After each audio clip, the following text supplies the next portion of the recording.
Veliki pozdrav svim ljubiteljima vaterpola, dobrodošli u 89. izdanje podcasta Pod kapicom.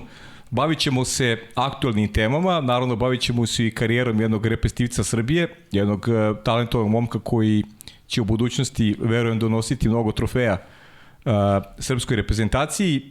I ajde da na početku da podsjetim šta su teme, šta se trenutno dešava. Dakle, play-off u Srbiji, počela su polufinalna nadmetanja, Partizan Radnički na Banjici, Radnički je napravio break, slavio se 11-10 u utakmici koju je Partizan manje više kontrolisao, igrao dobro, ali u finišu su Kragujevčani bili neko stabilni, imali malo više i sportske sreće i došli do vodstva 1-0. U drugom polufinalu Novi Beograd, koji je rutinski savladao ekipu Šapca, pobedio sa 12-6 i za očekivati je da Novi Beograd kao glavni favorit za titulu da i u revanšu budu uspešni u Šapci i da eto u velikom finalu najverovatnije sačeka ekipu Radničko, ali vidjet ćemo u krajnjem subotu da li Partizan može do revanša u Kragujevcu u subotu. S druge strane, iza nas su te evropske kvalifikacije za svetsku ligu, gde je Srbija igrala fantastično u Podgorici, došla do prvog mesta, pobeda u finalu, pre toga nekoliko odličnih mečeva i sa Grčkom i sa Španijom, zaista onako jedan dobar nastup izabranika Dejana Savića i bez obzira koliko možda neki rezultat nije toliko ni bio u prvom planu, ali evidentno je da srpski vaterpolo neće, da ga kažem, u najmanju ruku kaskati za ostale reprezentacije, već i ova generacija imati priliku da se bori za najveće odličje. Eto, toliko od ovog nekog uvoda. Jedan od aktera tog učešća reprezentacije Srbije u Podgorici je sa nama u studiju, jedan od aktera i u klubu koji ove godine zaista fantastičan, koji je osvojio regionalnu ligu, koji će imati priliku da se bori za titulu Lige šampiona takođe, tako da ćemo uživati u razgovoru sa njima. Saro, tebi prepuštam mikrofon. Prvo, dobrodošla. Kako je bilo u Budimpešti? Se lepo provela, odmorila? Ne, pa evo, vraćam se u realnost. Drago mi je da evo, pravo iz Budimpešte sam došla u ovaj studiju i imam priliku da razgovaram sa sa čovekom koji će biti budućnost našeg srpskog vaterpola. Sa nama u studiju Na kraju univerzuma je vaterpolista Novog Beograda i trenutno reprezentativac Srbije Draško Gogov. Dobar dan i dobrodošao. Dobar dan, bolje vas našao. Evo, prvo da te pitamo pre nego što se osvrnemo i na tu jučerašnju utakmicu, kako se osjećaš ovde kod nas u studiju? Osjećam se super, stvarno jedan pravi sportski studio, oduševljen sam količinom rekvizita koji imate ovde i stvarno je super. Draško, hvala ti što si izdvojio vreme usled eto i tih obaveza koje imaš u klubu. Pa i za početak da nam ispričaš šta je bilo juče protiv Šapca, ili možda nam ovako rezultat govori da je posao lako urađen, ali znam da u bazenu se vode onako velike bitke, ipak Šabac je napravio veliko iznenađenje, pobedio Crvenu zvezdu, nisu rival za podcenjivanje, treba ih ozbiljno shvatiti, naravno. Nikako. Generalno, sve ono što Šabac radi već godinama zaslužuje svako poštovanje, pa tako i ove sezone. Ljudi su izbacili Crvenu zvezdu, koja je jedna ekipa koja igra Ligu šampiona, samim tim znači da imaju i oni određeni kvalitet i nikako nam nije bilo lako, ali opet ne treba budemo ni lažno skromni da kažemo da je kvalitet na našoj strani i da je negde bilo očekivano da pobedimo. Možda rezultat to ne govori, ali svakako da nije bilo baš lako. Eto,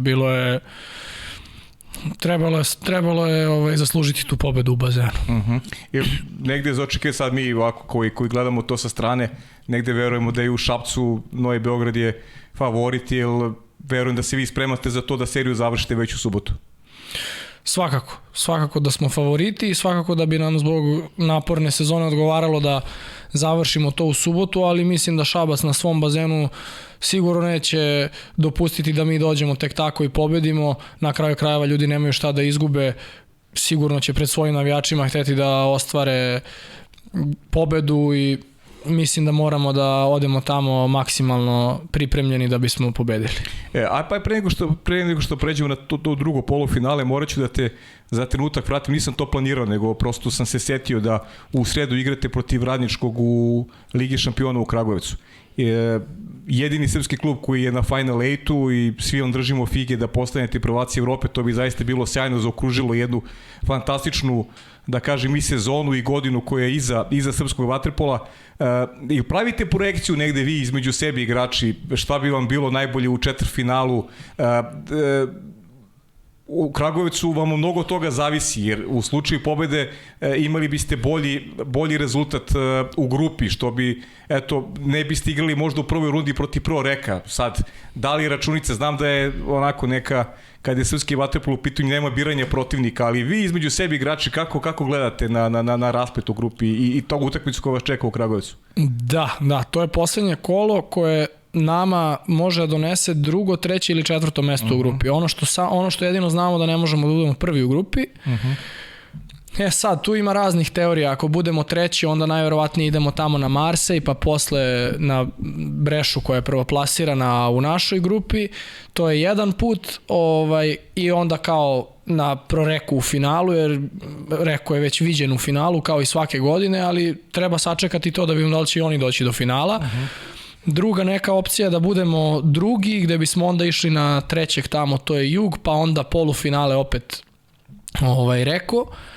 A ta opcija da budemo četvrti pa da igramo odmah sa Rekom, to svima deluje kao najteža opcija, jer kao eto, Proreku u četvrtfinalu, ali ono što je suština je da moramo da pobedimo svakog da bismo bili prvi. Tako na kraju krajeva i taj Proreku, sad da li pre, da li kasnije. Ja iskreno uopšte se ne bavim nešto time, sve jedno. Kad god dođe bilo koji protivnik, ako hoćemo da osvojimo, moramo da ga pobedimo i to je to. Mislim, ako hoćemo budemo prvaci Evrope, ne treba da se plašimo Proreka, treba da ih poštujemo maksimalno, ali treba podjednako poštujemo i sve druge ekipe koje su na Final 8, jer niko tamo nije slučajno. Tako da, eto, to je to. Mislim, sad, eto, mi pričamo o svemu i svačemu, ali više to u domenu neke teorije kako bi to moglo da izgleda. Suština nam je svima jasna, to je da kogod da nam dođe, idemo da pobedimo i da budemo prvaci Evrope. Mislim, to je jasno. Ok, posljedimo, Sarija, da te vratimo na temu Novi Beograd i da malo prođemo kroz sezonu, ovo je tebi i druga, igrao si prošle godine. Ajmo da se fokusira malo na tu Podgoricu koju smo najavili na početku emisije. Zaista sjajno izdanje reprezentacije u Crnoj Gori i generalno tvoj neki, ajde da kažemo, povratak kada pričamo o nekim, ajde ne kažem, nije sad ovo neko veliko takmičenje, ali opet takmičenje koje je probudilo onako negde i javnost. Svi smo manje više gledali putem malih ekrana te nastupe reprezentacije Srbije i negde došli do onako jednoglasnog zaključka da Srbija ima ozbiljnu perspektivu i da ta neka niska medalja može da se nastavi sa ovom generacijom koju si ti takođe. Pa jeste. U nekim drugim okolnostima verovatno da ovo takmičenje ne bi bilo tako bitno, u smislu da je, na primjer, da ga je igrala prethodna generacija koja iza sebe ima niz takmičenja, to bi bilo samo jedno u nizu koje ništa epohalno ne bi promenilo. Za nas kao jednu novu generaciju je vrlo bitno takmičenje, više da bismo svima drugima pokazali da to što je 6 ili 7 šampiona otišlo iz naše reprezentacije ne menja ništa, da će sad neko moći da dođe da igra protiv Srbije tek tako, pobedit ćemo i tako dalje, ne naprotiv, nego da Srbija i dalje ima najviše ambicije, a mi negde među sobom smo, ajde da kažem, svesni da imamo kvalitet i da bismo mogli da postignemo vrhunske rezultate, ali prija i nama potvrda da mi stvarno možemo da igramo sa svima i što da ne da pobedimo. Sad, što se samog nastupa tiče, bilo je dobro, svakako da je više pozitivnih stvari nego negativnih, ali mislim da je još rano pričati o nekom sad, ne znam, vrhunskoj igri ili bilo čemu. Daleko smo mi još od toga, moramo, kao što je selektor rekao, još dosta da radimo na svim segmentima igre i na stvaranju tima, nekog zajedništva, svega, da bismo mogli da pričamo o nekoj vrhunskoj igri i vrhunskom nastupu. Ali svakako da, mislim, prija kad se pobedi na bilo kom turniru, naravno da prija. Da, ono što jeste neka ideja i ono što je najvažnije, da se napravi ta neka hemija među vama. Vi se manje više vi dobro poznajete iz tih nekih mlađih reprezentativnih selekcija, igrati i u klubovima zajedno, pa to je možda i najvažniji segment kako se onako slažete jedni s drugim, ono što je ova prethodnu generaciju učinilo toliko jakom je upravo to zajedništvo koje su imali i pratilo ih je bukvalno od početka i do kraja. Suda različitih karaktera, ali kada su zajedno u bazenu, to je onako delovalo kao jedna mašina koja melje sve pred sobom. Slažem se skroz. Mislim, svakako treba da se ugledamo na tu prethodnu generaciju, ali opet treba da budemo svoji i da ostavimo neki svoj pečat i da utvrdimo, da kažem, pod znacima navoda neka svoja pravila, kao što u ostalom i svaka generacija imala i prethodna i sve generacije pre te. Tako da, kažem, treba da se trudimo da od svih tih generacija pokupimo najbolje, ali da na kraju ipak budemo svoji. Meni nekako delovalo opet sa strane ta Španija koja je već godinama unazad najveći rival Srbije. Ajde da malo prođemo kroz samo takmičenje. Opet ta Španija najteža nekako utakmica, makar je to meni delovalo ili tebi to tako izgleda u bazenu. Šta ih to čini toliko prepoznatljivim i da li misli da će u budućnosti Španija upravo biti onako najveći rival, da ne računamo ekipe koji nisu prosto bile na ovom turniru? Apsolutno. Generalno Španija ima dugu tradiciju što se tiče vaterpola i oni su nekako u svim erama vaterpola igrali bitnu ulogu, a mislim da ovom poslednjom promenom pravila postaju još značajniji faktor na vaterpolo sceni, zato što mislim da njihovom stilu igre najviše odgovaraju ova pravila. Oni su neke vrste igre usavršili do maksimuma. Naravno, njihova fizička sprema koja je na jednom neverovatnom nivou i treba biti vrlo spreman da se izdrži ta utakmica i taj njihov nalet. Postoje još tu neke druge stvari koje možda o kojima možda ne bismo trebali da pričamo, gde oni imaju jednu lepu podršku, ali to je sve, da kažem, to sve potpada pod, eto da kažem, pravila igre i ukoliko hoćemo da pobedimo Španiju, moramo da budemo spremni u svakom smislu maksimalno, pošto kažem, stvarno momci imaju neverovatan kvalitet, u nekim segmentima su doveli igru do savršenstva, imaju još dosta faktora koji njima idu na ruku, ali eto, nisu nepobedivi, ali uvek je lepo i teško pobediti ih. Kaži mi kako si ti zadovoljan lično nekim svojim igrama, svojim nekim pečatom, učinkom u timu, pozicijom, pretpostavljam da je cilj za ovo leto igrati na svetskom i evropskom prvenstvu.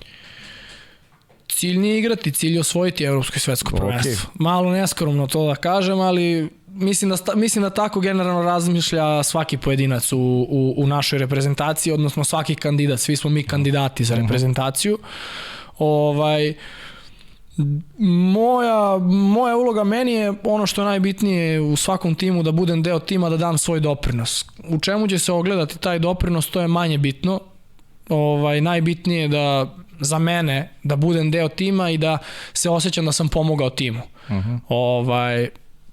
To je sve što mogu da kažem. Najbitnije je timski uspeh i na kraju krajeva ovo je timski sport i na kraju se piše da li je pobedila Srbija, a ne neki pojedinac. Dobro, su to neki utisci iz Podgorice ili ima nešto što bi volao da nam kažeš vezano za turnira da možda mi nismo vidjeli ili da je vredno pomena u podcastu?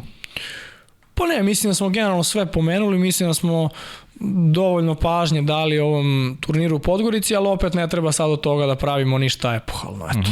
To je to. Ostao si mi dužan samo jednu stvar.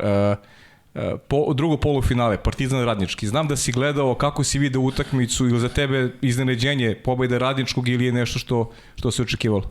Partizan Radnički je odlična utakmica. Stvarno, izuzetan intenzitet igre i obe ekipe su pokazale kvalitet koji smo svi znali da posjeduju.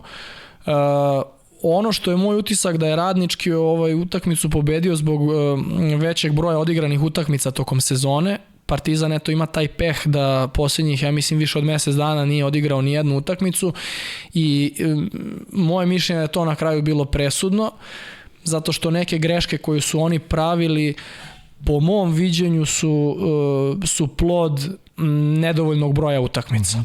Ali mislim da što se tiče ove druge utakmice u subotu u Kragujevcu, Partizan je ove godine pobedio jednom Radnički tamo. Jeste u regionalnoj ligi. Pa i u prvenstvu je bilo... Da. Vodili su posle 3/4 i izgubili su posljednje. Eto, mislim, Kragujevac generalno jedno od najtežih gostovanja, ali je opet smo svi videli da može i tamo da se pobedi. Tako da Partizan tamo nema šta da izgubi i mislim da će biti jedna prava muška utakmica. Ne usuđujem se ništa da prognoziram. Naravno, Radnički je blagi favorit s obzirom da ima prednost i da igra kod kuće, ali ne bih ja tu ništa prognozirao. Možda težina tih utakmica može da negde i pomogne vama kada pričamo o Ligi šampiona, tu utakmicu u sredu koja vas čeka u Kragujevcu. Vidiš to možda kao neku prednost ili prosto taj rivalitet koji postoji između Radničkog i Novog Beograda prosto tera jedni i drugi da budete maksimalni u bazenu. Ja sam makar takav utisak stekao. Tera svakako i taj rivalitet je dobar, mislim, za ceo naš vaterpolo, zato što je dobar za svakog igrača je dobar taj rivalitet, jer tera svakog od nas da budemo bolji. A što se tiče te utakmice u sredu sa Radničkim, ajde, dozvolit ću sebi da kažem da je to možda pod znacima navoda najmanje važna utakmica ove dve ekipe ove sezone, zato što generalno mi vrlo brzo nakon toga imamo finalnu seriju, da li sa Radničkim, da li sa Partizanom, imamo Final 8, Radnički time završava učešće u Ligi šampiona, posle toga će se spremati ili za finale ili za meč za treće mesto. Tako da mislim da ta utakmica će jednima i drugima služiti kao neka usputna stanica za kraj sezone. Ok, ajde vraćamo se neke aktualnosti kasnije. Saro, mikrofon je tvoj. Tako je, ne znam da li ćeš mi zameriti, ali ću se vratiti unazad, ne mnogo, s obzirom da ovde u našem studiju je bio i Slobodan Soro koji je pričao o toj regionalnoj ligi. Eto, pošto ste osvojili tu regionalnu ligu, da nam napraviš neku retrospektivu tog turnira. Negde se pričalo o tome kako je raspored bio katastrofa, igrali ste i po 2 utakmice u toku dana, pa eto sa te pozicije igrača koliko vam je to bilo naporno? Jeste, to je stvarno nesvakidašnje u seniorskom sportu, bilo kom, da se igraju 2 utakmice u jednom danu. To mislim da smo poslednji put igrali kao klinci na nekim turnirima i to je stvarno jako zahtevno i mislim da je najveći rezultat za jednu ekipu u takvim okolnostima da završi turnir sa svim zdravim igračima, bukvalno. Tako da stvarno vrlo težak sistem takmičenja, ali opet kako je bilo svima, tako je bilo i nama i mislim da su se svi trudili da negde tu pored što boljeg rezultata prođu što bezbolnije na tom fizičkom planu, zato što sve te ekipe koje igraju regionalnu ligu igraju i Ligu šampiona, Len Kup, domaća prvenstva, tako da ne znam, moje mišljenje je da bi bilo dobro da se pronađe neki bolji sistem takmičenja, verujem da je to izvodljivo jer ovo je baš onako naporno. Dobro, vratit ćemo se vrlo verovatno opet i na tu regionalnu ligu, ali ja te vraćam nazad, vraćam te na tvoj početak i evo prvo pitanje, zašto baš vaterpolo? Vaterpolo, pa sasvim slučajno. Mene su moji roditelji upisali na plivanje da, eto, čisto da naučim lepo da plivam, da se ne udavim kad odemo na more i onda posle jedno 3-4 meseca tog plivanja trener koji me tad trenirao je rekao mojim roditeljima, to je bilo na 25. maju tada, kao imate ovde vaterpolo školu, možda bi mogao Draško da proba s vaterpolo. Mene su moji pitali jer bi ti na vaterpolo, ja nisam imao pojma šta je vaterpolo. Ja sam pitao šta je uopšte to, oni su mi rekli pa isto ti je kao plivaš, ali imaš još i loptu da šutiraš, kao idealna kombinacija, ali ajde da sačekam, idemo sad na more. I onda kad smo se vratili, mene moji uopšte nisu forsirali, nisu mi ni pominjali to i ja sam u nekom trenutku rekao da probam ja taj vaterpolo. Kao ajde da probaš, odveli me na bazen i eto to je. Bukvalno tako sam počeo. Dakle, počeo si u Crvenoj zvezdi, da li možda može da se setiš ko te tad trenirao i sa kim si trenirao, da li ima neko koji danas ostao u vaterpolu u tim od tvojih prvih dana?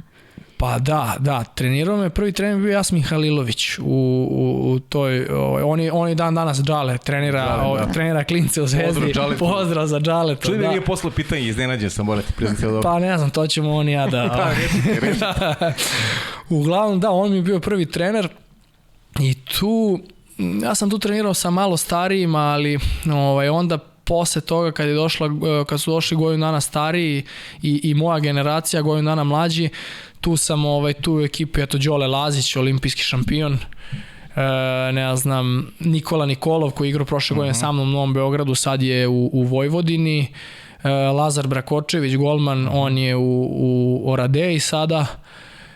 Eto, ako sam nekog zaboravio, izvinjavam se, ali mi smo bili tu trenirali. Pa kako se sećaš te škole, vaterpolo škole Crvene zvezde sa tim mlađim kategorijama, kako su oni radili sa vama? Oni su sa nama radili jako, jako dobro, to je moje mišljenje. Ja sam posle Džaleta, mi je trener bio Miloš Saković, vaš prethodni gost. Miloša pozdravljam ovom prilikom i on je imao velikog uticaja na ta moja vaterpolo odrastanja i na tu moju bazu. Onda je došao Uroš Stevanović, sada trener Radničkog, i ja sam bio prva generacija koju je trenirao, i on je isto ostavio pečata na moju karijeru svakako. I stvarno se treniralo, evo iz ovog ugla sad kad premotam film, to je dosta profesionalno za decu tog uzrasta.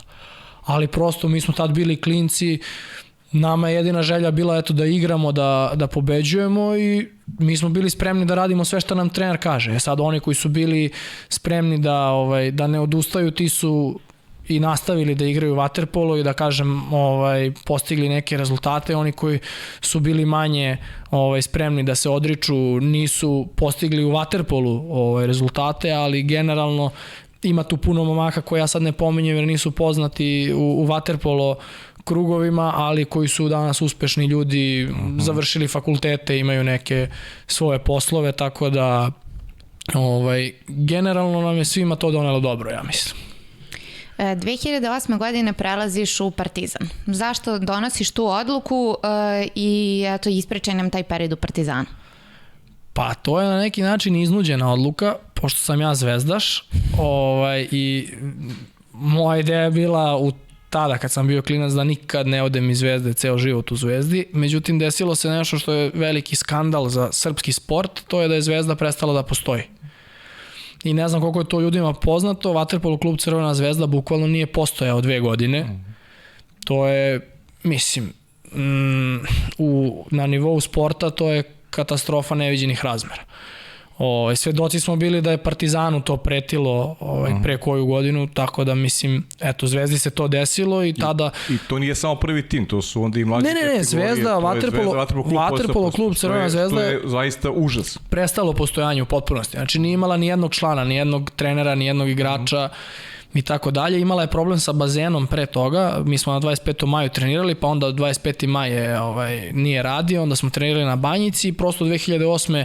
u avgustu klub se potpuno ugasio. Ja sam igrao tu neki turnir za mlađe kategorije, mislim da to čak bio posljednji turnir koji je ta Zvezda odigrala. I onda je iz te Zvezde nastao novi klub Singidunum i ja sam imao dilemu da li da idem u Singidunum ili u Partizan.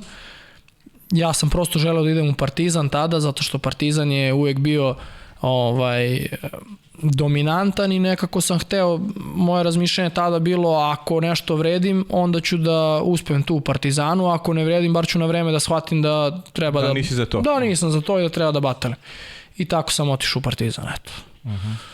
Kako se sećaš onda tog perioda u Partizanu? Pa taj period u Partizanu, onako nekako sve iz početka. Došao sam tu, sve te momke sam poznavao, igrao sam protiv njih, ali sad je bilo potrebno izboriti se tu za svoje mesto. Tu mi je bio trener Kole, Nenad Vasilovski, čuveni Kole, da. Gde onako, prvi susret sa Koletom je bio šok. Čovjek koji mi kaže, sve što si naučio, sve moraš da zaboraviš, kao sad krećeš u nula. Ja ubeđen da kao nešto znam, međutim, stvarno, Kole mi je puno pomogao te sezone i njega ne mogu da ne pomenem kad pričam o svom vaterpolu putu.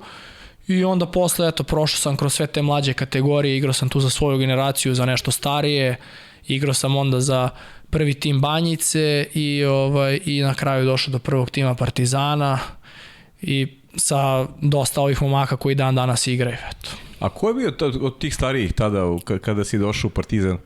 Na koga si se negde ugledao, da kažem, i težio negde, eto, da možda postaneš kao neko od njih? Pa, ti momci s kojima sam trenirao su bili stariji od mene 1-2 dana. Aha, Tako da ne mogu da kažem da sam sad težio da budem kao neko od njih, pošto smo već zajedno trenirali, već smo se takmičili, ali svakako da je tu bilo dosta kvalitetnih igrača. Da li se sećaš debitovanja za prvi tim? Sećam se.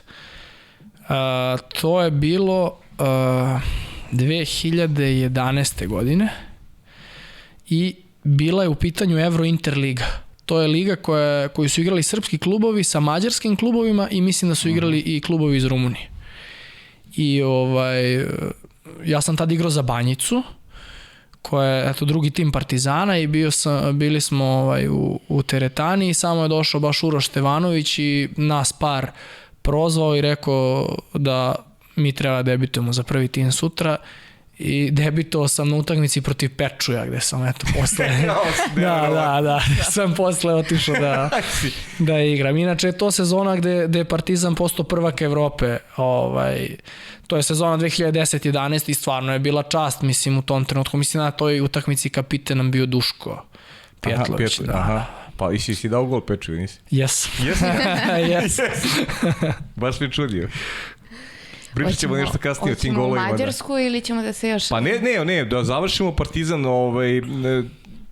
trofeji, šta je ono što pamtiš vezano za celu, ajde kažemo, organizaciju, udruženje, ono što si naučio, trenere, da li si osetio kroz taj period u Partizanu i neki svoj napredak i eto, u konačnici spoznao si da si ti taj, znači da od vaterpola možeš da i da živiš i da uživaš u igri.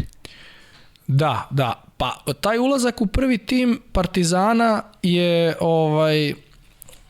ajde da kažem kruna nekog rada u tim mlađim selekcijama, ali opet jedan novi početak, zato što prvi tim i ta seniorska konkurencija apsolutno nema dodirnih tačaka sa ovim juniorskim kategorijama i onda je taj prelaz u stvari iz juniora u seniore bio najbitniji i taj deo pamtim po Vladi Vujasinoviću, gde nam je on bio trener prvog tima i gde je on u stvari kroz jedan vrlo ozbiljan i mukotrpan rad izvršio tu tranziciju našu iz juniorskog u seniorski vaterpolo. I tako da taj prvi tim Partizana pamtim pre svega po treniranju, ja ne znam, po ceo dan, bukvalno ujutru, uveče, to su non stop treninzi, non stop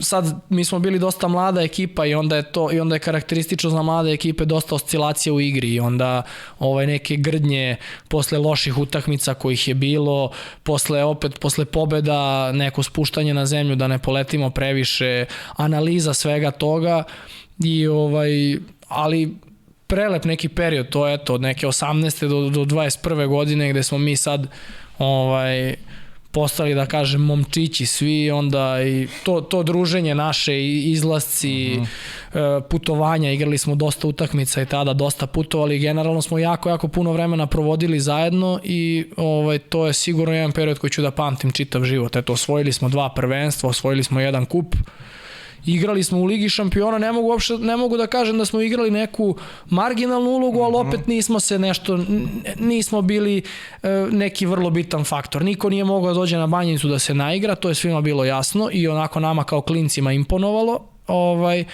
a opet nismo ni mi mogli nekome da pretimo nešto preterano, nego smo tu završavali takmičenje u grupnoj fazi, uvek smo nekome uzimali bodove, što je za nas bilo dobro tada i mislim da ta ekipa da je ostala da bi u perspektivi mogla da igra vrlo bitnu ulogu i zapaženu ulogu u Ligi šampiona čak. Pa ajde, ti si malo iskroman, ali ja ću reći ono što znam iz vaterpolo krugova, da se ne pravim ja previše pametan, ali za tvoju generaciju su govorili da je najtalentovanija koja se pojavila posle dužeg vremena i da je upravo ono što vam je nedostajalo, taj neki kontinuitet, ovo što sad ima ova generacija svetskih juniorskih šampiona, da igraju uz vas starije i da mogu tu da stasavaju, vi to niste imali, nego ste bili prinuđeni da odlazite i pre vremena, da ste ostali malo duže, a moram još jedno stvar da kažem, ono što su ti pričali tvoji prethodnici, Vlada koji se postavio kao da je profesor na koleđu u uslovima koji nisu bili pravi uslovi za rad mladih sportista, neko vas je držao na okupu naravno velika doza rada i njegove energije, prosto nije morao to da radi u okolnostima kakvu je karijeru imao i bez nekih, ajde da kažem, nekih finansijske dobiti, već neko čista energija, čisto srce ostavio traga na vaše karijeri i mnogo je lepo što vi to ističete sada kroz ovaj podcast. Svakako, pa mislim ne samo naše karijere, nego kroz naše karijere na naš život, jer je veliko pitanje šta bi sa svima nama bilo da smo mi tada u tom trenutku prestali da igramo vaterpolo ili da smo otišli u neku drugu sredinu. To je stvarno veliko pitanje šta bi bilo. Ti uslovi nisu bili dostojni neprofesionalnog sporta, to nisu bili uslovi dostojni amaterizma. I Vlada je stvarno tom nekom svojom fanatičnom posvećenošću uspeo nas sve da održi tu na okupu, gde mi praktično nismo imali vremena da razmišljamo o svim spoljnim faktorima, nego smo bili konstantno fokusirani na ono što on od nas traži, a opet u tako teškim uslovima i mi smo se još više zbližili i nekako smo postali stvarno pravi tim i drugari za čitav život, stvarno. Ništa, da li su upravo ti uslovi i taj finansijski moment okidač bili da ti odeš iz Partizana u Mađarsku? Jeste, zato što to je bilo 2016. godine, nakon te sezone je Vlada otišao u Proreko i otišlo je iz prvog tima Partizana 9 igrača, gde recimo najstariji možda bio Dimitrije Rističević, on je u tom trenutku imao 23-4 godine. Ko je bio najstariji koji je otišao, mi ostali smo svi imali 20, 21, 2 godine i to je stvarno poražavajući podatak, ali mi smo otišli zato što su bili baš uslovi loši i opet svakako da je taj odlazak bio preran zato što mi još nismo bili afirmisani igrači, koliko god mi imali neke uspehe u mlađim kategorijama ili kao prvi tim Partizana, još se mi nismo dovoljno afirmisali na toj vaterpolo mapi da bi tek tako otišli i to je onda i posledica toga je bila da smo svi otišli u klubove gde su realno po kvalitetu svi klubovi bili slabiji od Partizana, ali prosto imali su neke uslove koje Partizan tad nije imao. Eto, kao što si sam istakao, to jeste bio možda slabiji klub od Partizana, ali su definitivno uslovi bili bolji čim si otišao tamo. Pa sad ajde nam ispričaj taj period od godinu dana koji si proveo u Mađarskoj, već si naveo da je to bio klub Pečuj. Da, to je bio Pečuj. Pa da, ja sam otišao u Pečuj onako nekako, mislim sve se to brzo izdešavalo, barem u mom slučaju, taj odlazak u inostranstvo, ja o tome nisam nešto u tom momentu razmišljao i onda obavio sam neke razgovore i došlo je do toga da treba da idem i tu mi je pomogao sada trener Solnoka Živko Gocić, koji opet to što kažem, mi smo tada bili koliko god igrali u Partizanu i sve to, mi nismo bili afirmisani, malo je ljudi znalo za nas, gde on mene preporučio Pečuju koji je tražio igrača na mojoj poziciji i ja sam mu na tome zahvalan, jer nije treba preporučiti nekog klinca od 21 godine da ide da bude stranac u jednoj ekipi što ima određenu težinu opet. I otišao sam u Pečuj, jedan klub tako sa sredine ili čak donjeg dela tabele u mađarskom prvenstvu, koje u tom trenutku, mislim, ne znam, bilo je 20-ak stranaca samo iz Srbije, ja mislim, u tom trenutku stvarno mađarsko prvenstvo je bilo najjače. I za mene je jedno neverovatno iskustvo, s 21 godinom sam otišao od kuće, to nosi sa sobom mnogo stvari, ne samo u tom profesionalnom smislu, nego i život tamo, onda Mađarska zemlja gde postoji ogromna ta jezička barijera, tako da je jedna za mene vrlo teška godina, ali godina posle koje sam stvarno dosta sazreo i mogu da kažem da sam potpuno drugi čovjek bio kad sam se vratio. Što se tiče sad nekih uspeha, mislim nije ih bilo, ja ne znam ni koji smo završili, 12. možda od 16. Ostali ste u ligi. Da, 10. ne znam, nemam pojma, ali meni je značila ta godina u smislu da sam ja igrao mnogo utakmica, uvek sam igrao po celu utakmicu i ajde da kažem, možda čak i prerano osetio to da kad se pobedi, super, ekipa je igrala super, kad se izgubi, ko je kriv je stranac. Jasno. Gde ja sa 21 godinom se od mene očekuju neka čuda tamo i ne znam ja šta, a ja sam se trudio koliko sam mogao i mislim da sam igrao dobro čitave te godine, ali prosto nisam ja taj faktor koji može da učini da Pečuj postane, ne znam, u prva 3 kluba u Mađarskoj. A kaži mi lično to, odmeravanje snaga protiv, lepo si rekao, Mađarsko je bila najjača liga u tom periodu, pa si imao i te neke, ajde da kažem, lične, te neke duele sa igračima u bazenu. Jel si tu osetio tu neku vrstu opet, ajde da kažem, napretka kroz takmičenje i ono što mene uvek zanima, ko ti onako ostaju neki, da li postoji neki igrač za koga nisi ni znao da je toliko dobar, pa si video u tom nekom međusobnom duelu da ima neki ekstra kvalitet ili tako neki detalji koji mogu budu interesantni ljubiteljima vaterpola? Pa, ja sam se tada našao recimo u situaciji gde ja osjećam da u igri 1 na 1 ja mogu zaista da se nosim sa bilo kim. Međutim, često ekipa ne može da isprati to, na primjer, u Partizanu ja pre toga ako ostanem sam odmah ću dobiti loptu. Ovamo ako ostanem sam dobit ću 1 loptu od 6 situacija kad ostanem sam. I to je ono gde sam ja video da ja individualno mogu da se nosim ovde, ali mi ekipno nismo u stanju da se suprotstavimo jačim ekipama. A tada neki utisak, pa opet možda Živko Gocić, zato što ja sam igrao direktno protiv njega i ja tada klinac željan dokazivanja, agresivan, hoću da dam 100 golova ako je moguće tu, pošto se to u inostranstvu se manje više samo to gleda, u tim tako klubovima poput Pečuja, gde on sve vreme čovjek igra protiv mene, ja imam utisak najopuštenije, ja onako nemoćan tada kao klinac. I to me dovodilo onako nekad i do ludila. Mislim da je neko drugi možda bi ga udario čak, kako da udarim kapitena reprezentacije, ne mogu.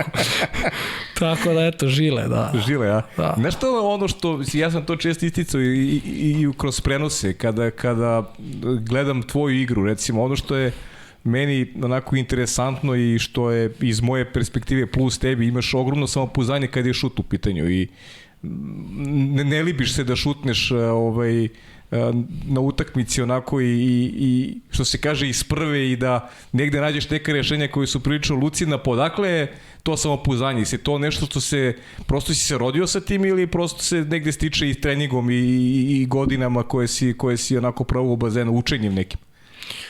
Mislim da je to miks svega. Mislim da se čovjek sa tim i rodi, ali da onda treningom i bezbrojnim ponavljanjem nečega prosto stiče određenu sigurnost. Ne znam, to eto ti kažeš da to tako deluje, ali svi mi igrači nekad imamo momente kada nam samopouzdanje nije baš na tom najvišem nivou, pa se to onda, taj period se onda nekako prebrodi opet nekim treningom i ponavljanjem nečega što si već radio 1000 puta, pa sad ponoviš još ne znam koliko puta da bi povratio to samopouzdanje na taj neki prepoznatljiv nivo, ajde da kažem. Tako da mislim da je to miks svega.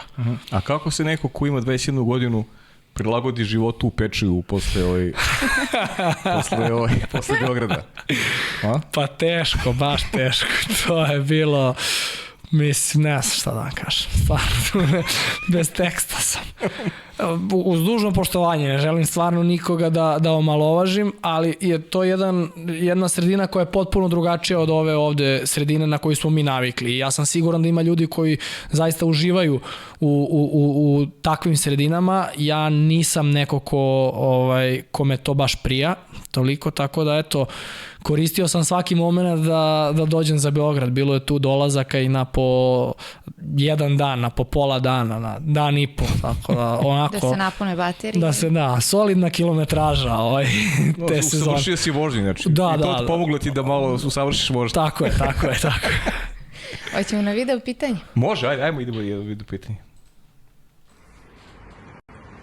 Pozdrav svima. Ovako imam za Draška par pitanja, svi su vezani na više manje istu temu. Prvo da mi kaže kako mu je bilo u Italiji, odnosno u Trstu, koji mu je najdraži trener s kojim je radio u Trstu i zašto baš Daniele, i kako mu je bilo živjeti sa Vicom. Pozdrav svima, uživajte. Pozdrav za Kristijana Milakovića, hvala na učešću. Veliki pozdrav za Kristijana, dobra su mu pitanja. Pa u Italiji je bilo fenomenalno, ali lakše mi je bilo kad sam igrao protiv njega nego sa njim. Šalim se, a što se tiče ovog drugog pitanja, preskočit ćemo, a što se tiče života sa Vicom, to je iskustvo koje se ne može platiti novce. To je nešto... Mislim da kad... Od ljubavi do mržnje i obrnuto. Pa i tako milion puta u jednom danu. U jednom danu. Da. Pa bio je i Vica ovde, stvarno, šalu na stranu, nas dvojica smo se jako zbližili, mi smo i pre toga igrali zajedno, ali tu smo se baš zbližili i te naše 3 godine u Trstu, ja mislim da moglo bi da se snimi jedno 5 sezona neke serije, da smo imali kamere sve vreme u stanu, ali na kraju ono što je najbitnije da smo nas dvojica stvarno postali pravi prijatelji i da ja sam dosta toga naučio što od njega, što iz života sa njim, gde prosto nas dvojica smo potpuno drugačiji, a opet naučili smo da moramo da poštujemo različitosti i to što nekom je nešto prihvatljivo, nekom drugom nije i tako dalje, da naučili smo da funkcionišemo, stvarno, izbližili smo se i na kraju krajeva bilo je dosta teških trenutaka kada smo jedan drugom bili tu podrška, nismo imali nikoga sa strane ko bi nas tu u pojedinim situacijama bodrio. Evo, upravo mi je napravilo odličan uvod. Posle Mađarske otišao si u Italiju i tamo si bio, ako se ne varam, 3 godine. Da, u Trstu sam bio 3 godine. Mislim da je ta Italija u mom slučaju došla u pravom trenutku. Ja sam i godinu dana ranije imao ponudu Trsta, gde to tražeći klub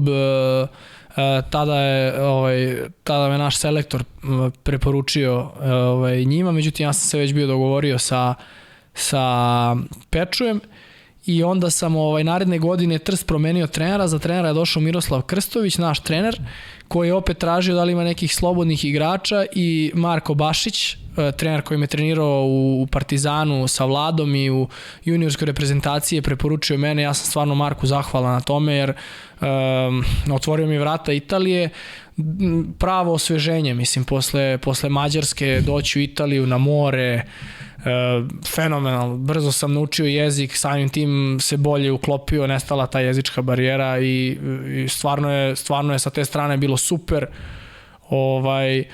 Imao sam rad sa Miroslavom Krstovićem, hoću i njega da pomenem. Njemu sam dosta zahvalan što imam šut kakav imam. On je dosta radio sa mnom na tim nekim individualnim stvarima što se tiče šuta, tako da mu dugujem stvarno zahvalnost na tome. Tu sam dosta napredovao, što se toga tiče.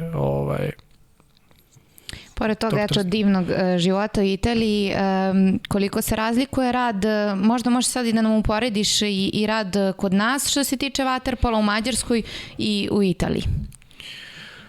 Pa razlikuje se, da, svaka, mislim, to su 3 različite škole vaterpola, nekako mislim da mogli bismo sada da analiziramo do nekih detalja, ali mislim da nema potrebe. Ono što je po mom mišljenju suštinska razlika, što nekako mi za razliku i od Mađara i od Italijana nekako doživljavamo to kao na život i smrt, bukvalno. Svaku utakmicu, svako takmičenje. Oni su mnogo opušteniji tamo, recimo, eto, to je isto jedan moment sazrevanja gde meni je bilo neverovatno, mi izgubimo utakmicu u Trstu, to su svi tužni 25 sekundi, posle toga kreće smejanje, svi se šale, sve je super, meni je to bilo neverovatno, ja izgubim 2 dana, nisam dobro. Ali prosto naučim i onda naučim da možda ni njihov pristup nije pogrešan, samo je drugačiji. Na kraju krajeva da je pogrešan ne bi ni oni imali toliko rezultata, tako da kažem, ne bih sad analizirao možda neke stručne stvari gde je razlika, ali mislim da je najosnovnija razlika u tom nekom pristupu, eto. Pa koliko ti je bilo lakše da se prilagodiš tom pristupu ili je živiš i dalje pod tom nekom tenzijom rezultatskog neuspeha, je tako da ga nazovem, što nije lako zaista? Nije lako, ali smo mi jednostavno tako od prvih dana kad smo krenuli na treniramo, mi smo ubačeni u taj sistem i mi ne može niko od nas da pobegne od sebe. Svi mi kažemo kao jeste, super je to, ne znam, nema nikakve tenzije i tako dalje, ma baš me briga, ali u suštini svi mi hoćemo da pobedimo na kraju krajeva i na treningu kad igramo međusobno.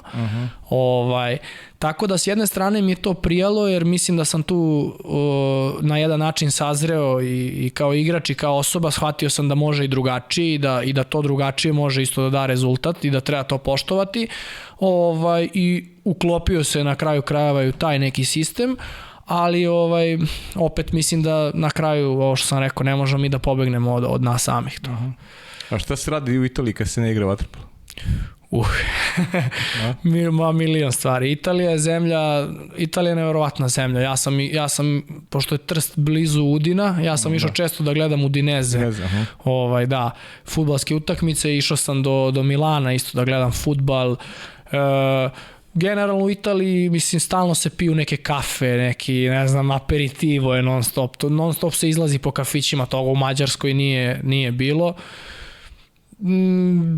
Prelepa zemlja, mislim, opet ponavljam, imate, ako hoćete da idete na planinu da skijate, možete, hoćete na more, hoćete na ostrvo, hoćete da gledate sport, hoćete kulturu, umetnost, sve ima, tako da meni je iskreno taj život u Italiji baš prijao.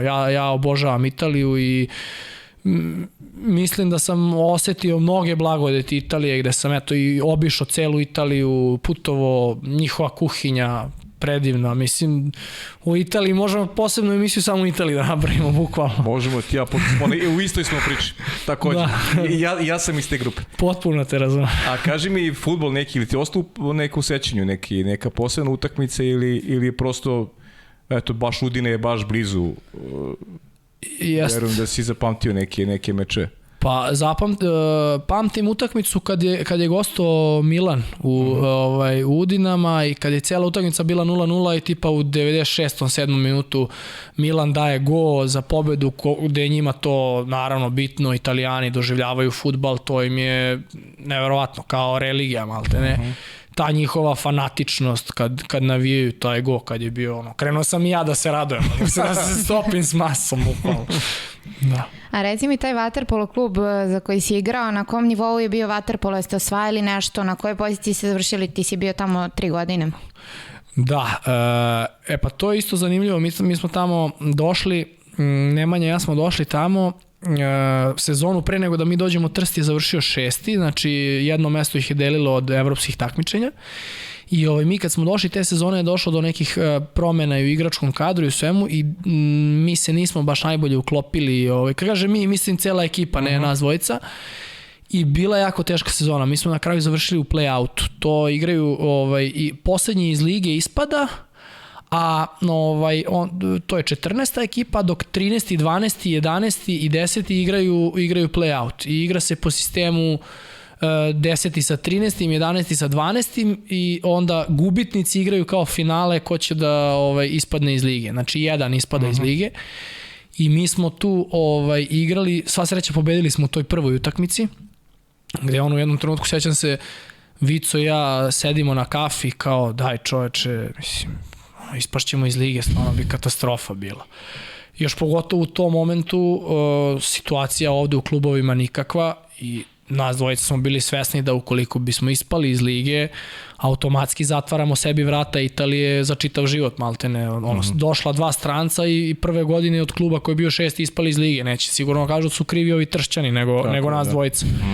I onda neviđeno iskustvo, mislim, igrati play-out, igrati za ispadanje, nikad pre toga mi se to nije desilo, ali eto, dobro je prošlo. Onda druge sezone smo bili već dosta bolji, tu smo bili negde na sredini tabele, mnogo smo konkurentniji bili čak i u tim utakmicama gde nismo pobeđivali i da bismo treće sezone na kraju završili 5. što je do ove sezone najveći uspeh Trsta gde je Trst na taj način tom 5. pozicijom izborio Evropu, tako da što se kaže od korak do ispadanja do ulaska u evropsko takmičenje, to je kao neka fudbalska priča. A kaže Vico da mu je nedostajalo, treninzi su mu nedostajali, da se manje trenira nego što je to slučaj ovdje. Pa mislim da Vico nije baš kompetentan da priča o tome. Pa trenira se manje, da. Trenira se manje, ali opet kažem, oni imaju neki svoj sistem i taj sistem daje rezultate. Oni su na to naviknuti. To što je Vicu možda bilo manje treninga, ne znači da njima to ne donosi rezultate. To možda ne prija Vicu, ne prija meni ili ne prija nekim našim igračima, ali eto, zato je tu moglo da se ostaje posle treninga. Vico je redovno ostajao, prosto nisam mogao da ga izbacim iz bazena. Da. On je i sad u bazenu u stvari. Pa on je uvek, i kad je slobodan dan, on ode da istrenira. Dobro. Treba nastaviti sad posle ovog izlaganja, da. Ovo ćemo na sledeći video pitanje. Ajmo. Možda ćemo baš njega da krenemo. Ćao, pozdrav svima u studiju. Pitanje za mog Žakija. Kakve ga uspomene vežu na ovaj lepi bazen ovde? Pokaži Covi, molim te. Drugo pitanje, zašto ga zovem Žaki? Treće pitanje, na kojoj utakmici je dao najviše golova, ako se seća? I četvrto pitanje, gde je jeo najbolju pitu ispod sača? Pozdrav svima. Mog Žakija. Pozdrav za Dimu. Pa Žaki, to je iz jednog našeg filma Turneja, pa neka replika koju eto nas dvojica koristi u internoj komunikaciji. A za ovaj bazen me vežu sve najlepše uspomene.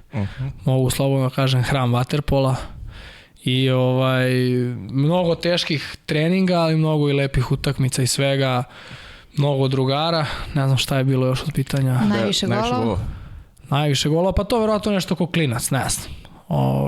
A priča neku utakmicu si dao zaista mnogo golova, ne znam šta je to je još neko pričao o tome. Pa dobro, to ko klinac kroz te mlađe kategorije, ali ne znam koliko je to sad bitno. Pohvali se.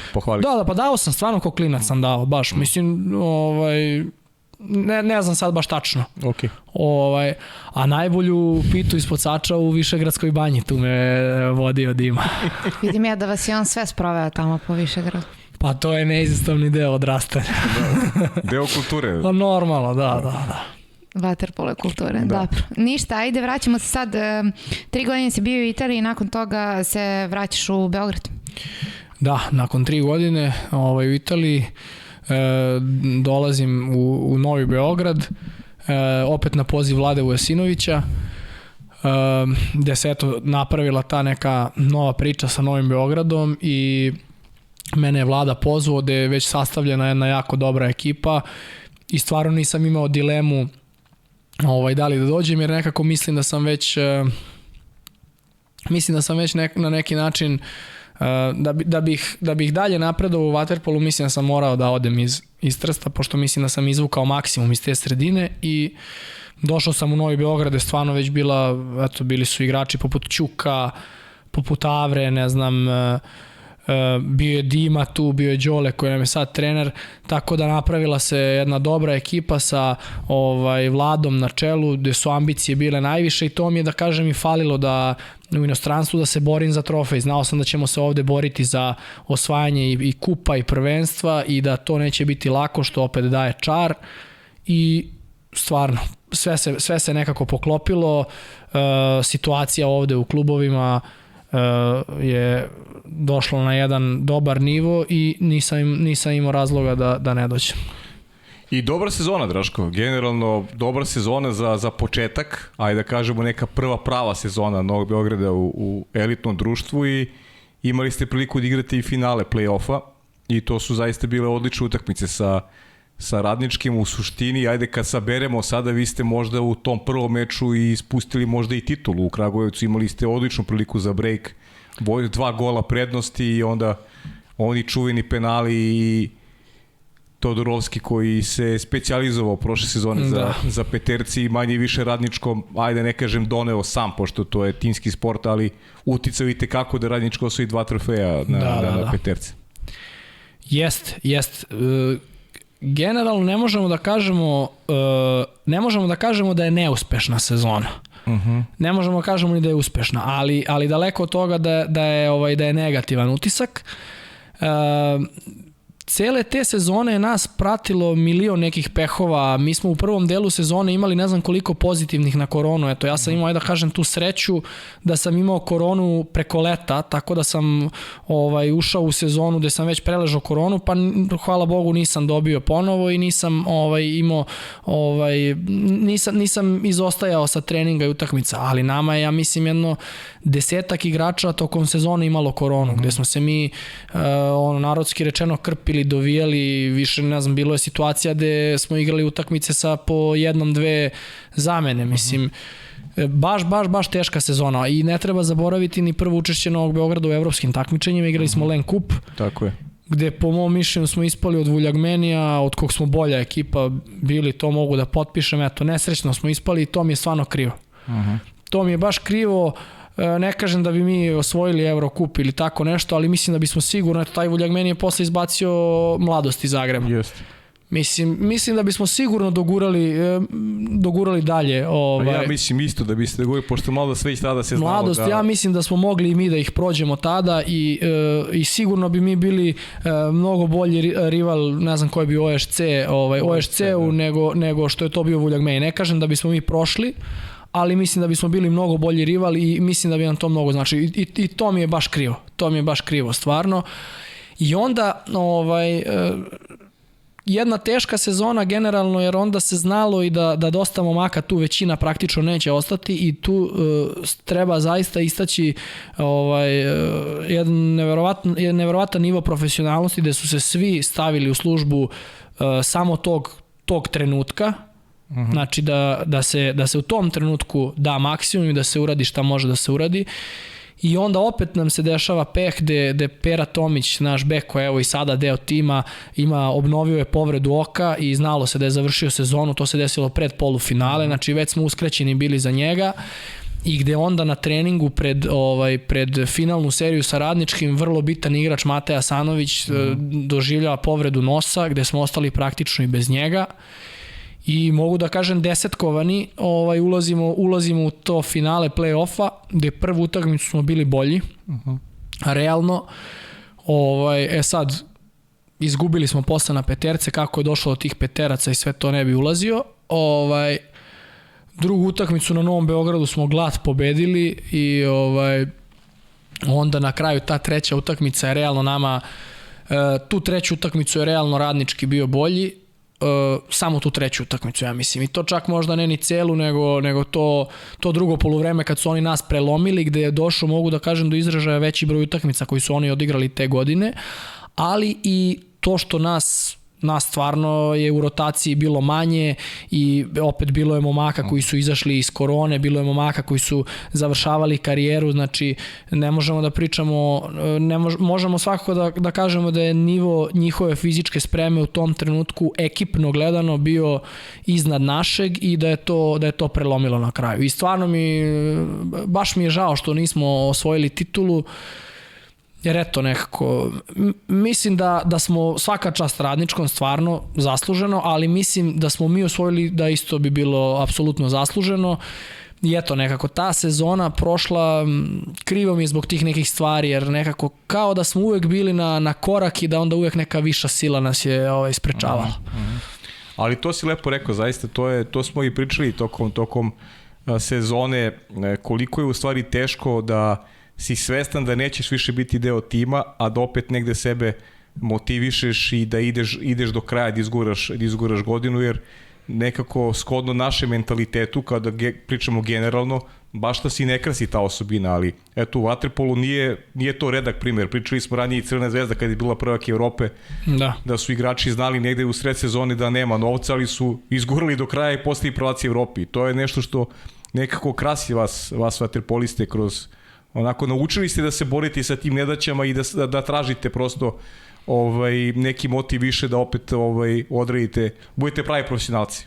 Da, s tim što mislim, ako poredimo tu situaciju koju imala Crvena zvezda, to je stvarno tim momcima kapa do poda šta su oni izdržali, jer dosta njih, ja mislim u tom trenutku da su bili porodični ljudi i tako dalje, i onda to drastično menja situaciju kada nemate prihode. Ovde je bila, ne bih poredio, kažem, ne mogu da stavim znak jednakosti između naše situacije i njihove, zato što naša situacija prosto sve je bilo u redu, izuzev toga što je većina momaka znala da tu neće ostati, ali to je deo profesionalnog sporta, to postoji u svim drugim sportovima i prosto ukoliko smo profesionalci kao što jesmo, moramo da se izdignemo iznad toga i da se posvetimo onome što je u aktualnom trenutku Ok, upravo si, da, malo je drugačija priča, ali opet drugačija je priča, da. S druge strane, kad znaš da negde nisi više negde u fokusu, pa mnogima bi koncentracija bila onako što se kaže ispod rada, ali možda ovo šlagvort za priču o Novom Beogradu.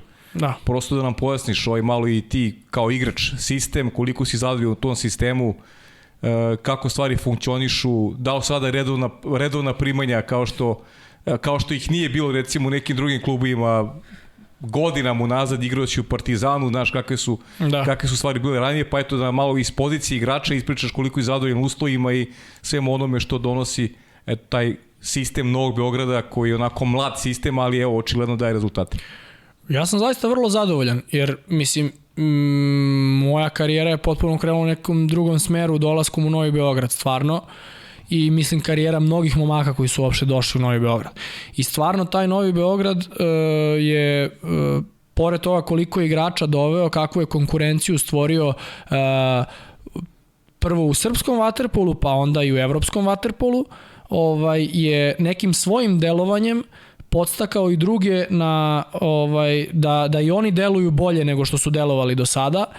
I mislim da je to vrlo, vrlo pozitivno za naš sport, gde je stvarno Srbiji falio jedan klub poput Novog Beograda i mislim da svi oni koji bilo šta loše kažu o tome, nema razloga da tako pričaju. Stvarno, ja pričam o jednoj sportskoj priči koja je zaista savršena i ja se samo nadam da će potrajati.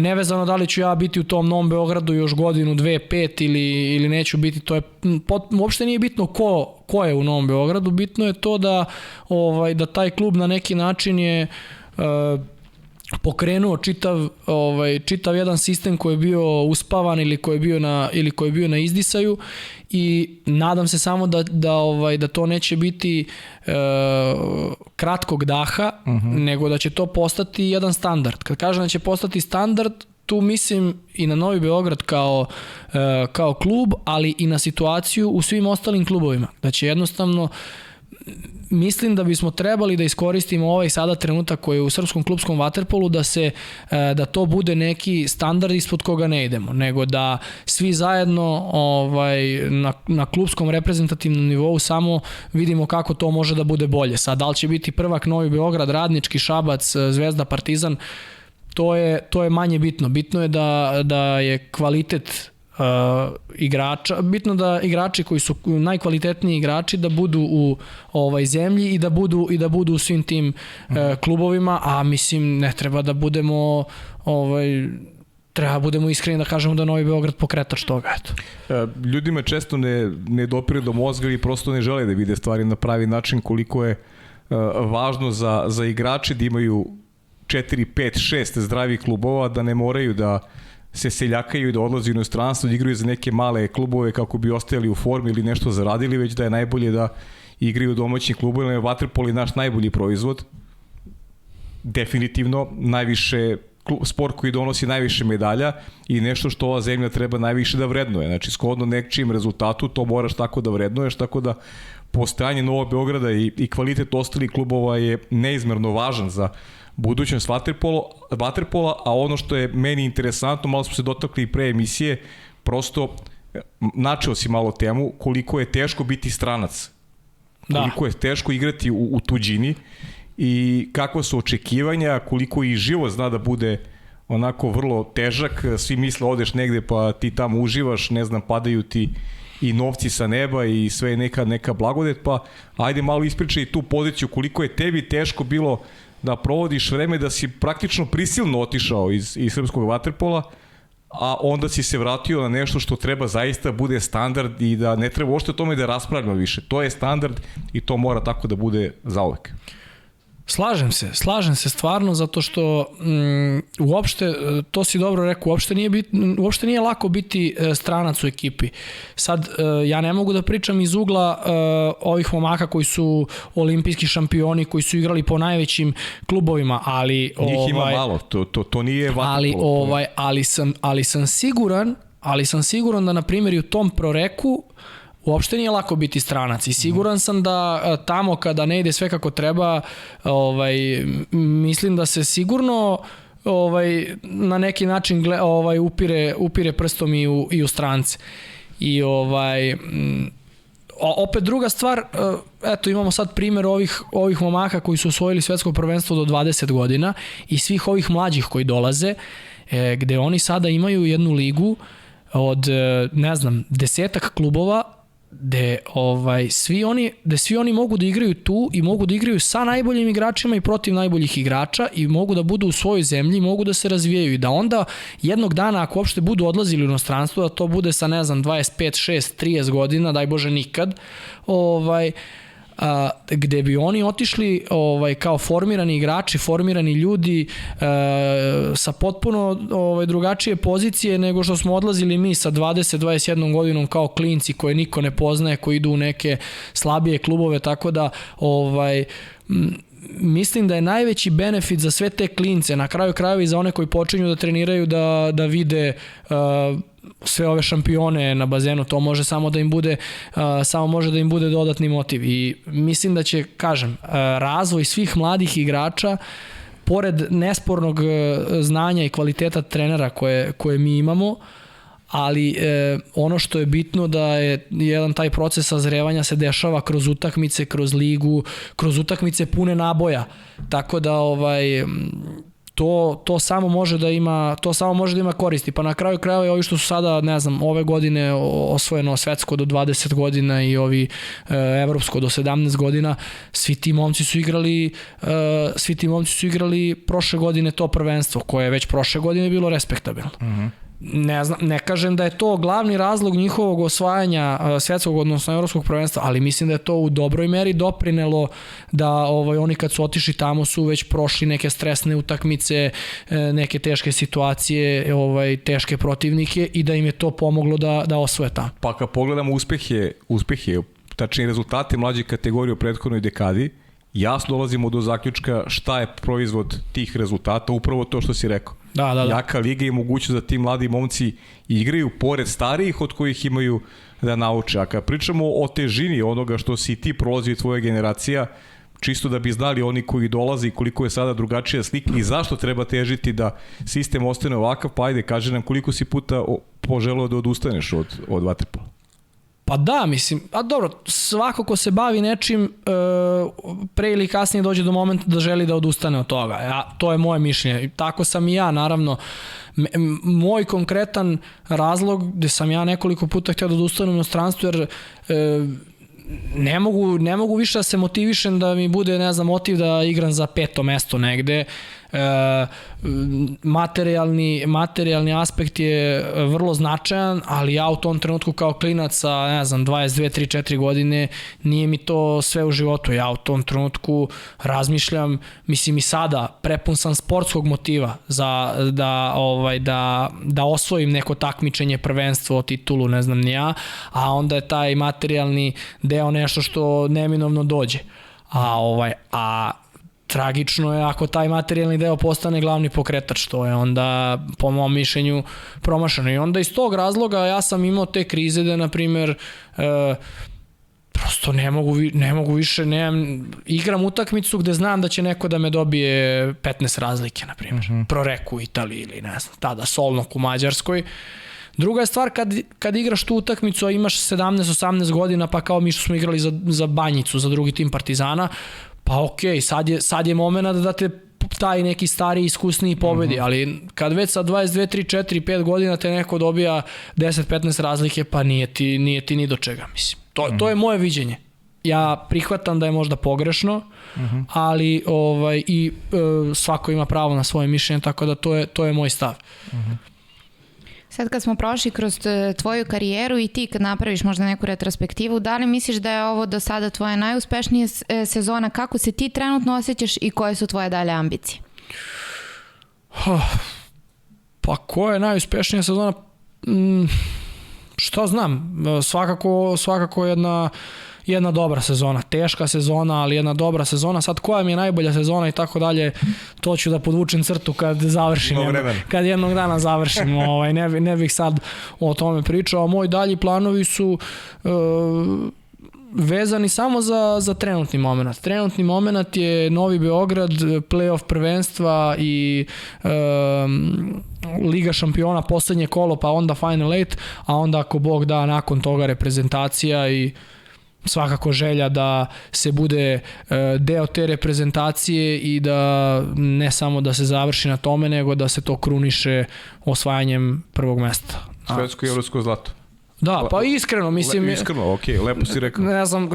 Ne znam ko ide na takmičenje da bude drugi ili ne znam peti. To je upravo ovo što sam pričao ranije, mislim. To je neka dogma. Ajde da kažem, kad igram čoveče, ne ljuti se, igram da pobedim, a ne ovo. Hoćemo na posljednje video pitanje. Ajmo. Pozdrav svima u studiju.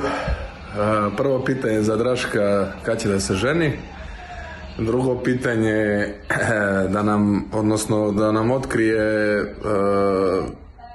tajni recept za palačinke kako je spremao u Trstu. I treće pitanje neka bude zašto ne voli društvene mreže i zašto nema Instagram?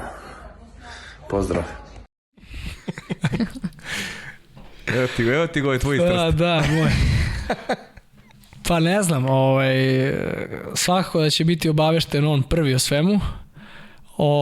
Što se tiče prvog pitanja, dobro. Biće neizostavni deo svega. A što se tiče drugog pitanja, da, to znam ja šta Vico hoće da kaže, pošto on meni zamera kako ja mnogo volim slatkiše i to ja stvarno obožavam.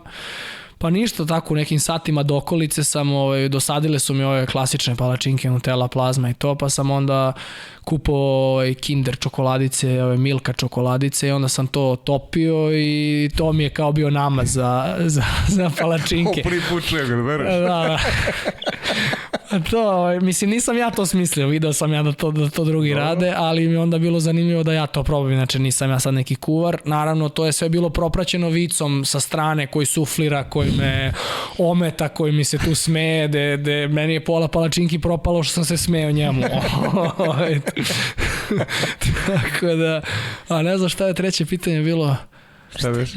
Društvene mreže. Društvene mreže, da. Pa ne volim, nisam taj tip. Ne mogu da dam neki sad konkretan odgovor, prosto ne volim. Ne pronalaziš se tu? Ne pronalazim se tu sad nešto da ja kačim sad sve šta radim, kao ne znam, nisam popio kafu ako nisam okačio na Instagram, mislim.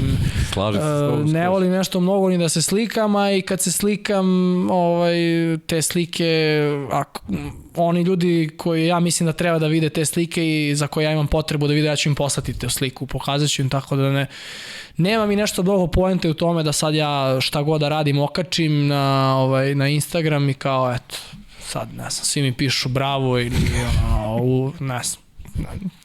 Onako iskreno. Operisan sam od toga, stvarno.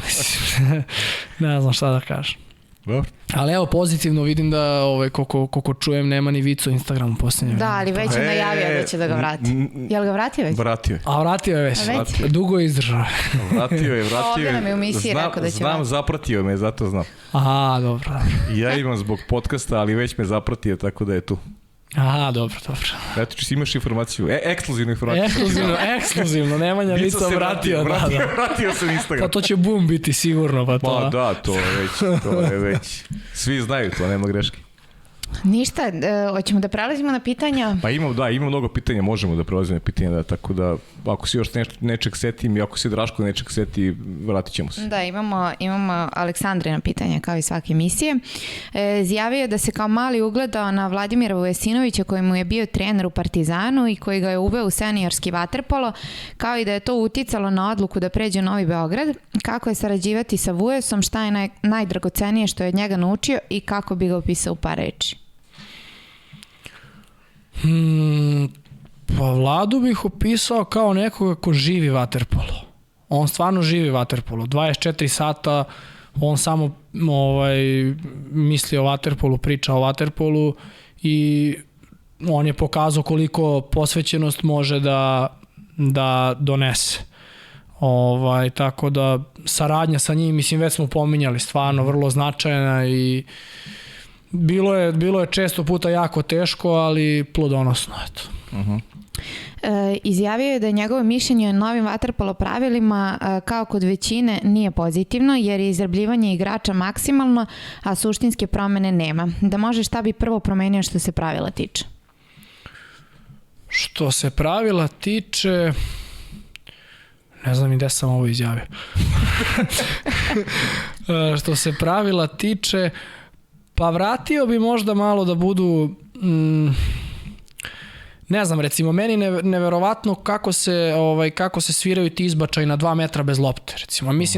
Mislim da to sve nas živcira, gde vi sad više apsolutno nema pravila. Sve je neko subjektivno viđenje sudije. A zamisli kako je nama koji nemamo pojma, koji nikad nismo se bavili. Meni se dešavalo često puta da me drugari, na primjer, koji se ne bave vaterpolom, koji eto gledaju vaterpolo onako, kao što ja gledam neke druge sportove, koji me pitaju kao zašto je bila ta sudijska odluka ili ta, ja ne znam da im odgovorim.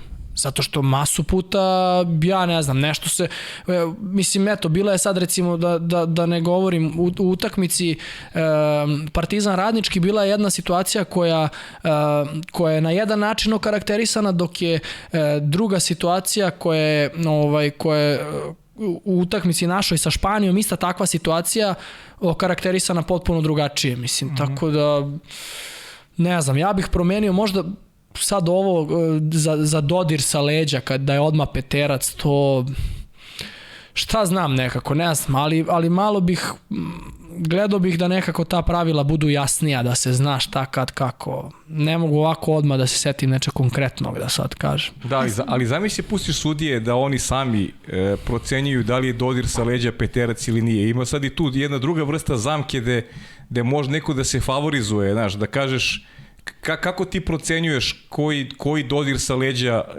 je dovoljna kazna peterac, a kakav dodir sa leđa nije peterac. I to opet dolazimo opet do tog nekog domena slobodnog sudijskog uverenja, koje kakav god pravila da napraviš, ti opet dolaziš na kraju do tog nekog domena sudijsko uverenje. Upravo to je nešto što si lepo rekao. Vrlo često smo svedoci na istoj utakmici da imamo iste situacije, a da sudije drugačije odlučuju o tome šta je kazna, šta nije kazna, tako da...